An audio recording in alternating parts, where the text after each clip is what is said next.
চলে আসলাম সংসদ ভবনের উত্তর প্লাজা চন্দ্রিমা উদ্যান। দেখুন আমি জিয়াউর রহমানের মাজারের উপর অংশ থেকেই, এটা হচ্ছে জিয়াউর রহমানের মাজার। দেখেন অনেক দর্শনার্থী আছে। আর এটার উপর অংশ থেকে আমি একটু ক্যামেরাটা মুভিং করলাম, যে এটা হচ্ছে সংসদ ভবন আর চন্দ্রিমা উদ্যানের গেট। ব্রিজটা আসলে সন্ধ্যার পরেই অনেক সুন্দর লাগে, যে আলোকসজ্জা দিয়ে ভরা থাকে।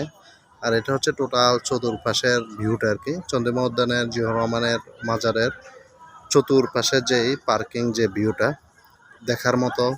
এবং কি অনেক মানুষে আসেন বিকেলবেলা হাঁটার জন্য বা আড্ডা দেওয়ার জন্য, যেটা আমি বিগত 12 বছর পরে এই ভিউটা, এই অবস্থানটা দেখতে পাচ্তেছি, নিজের কাছে অনেক ভালো লাগতেছে।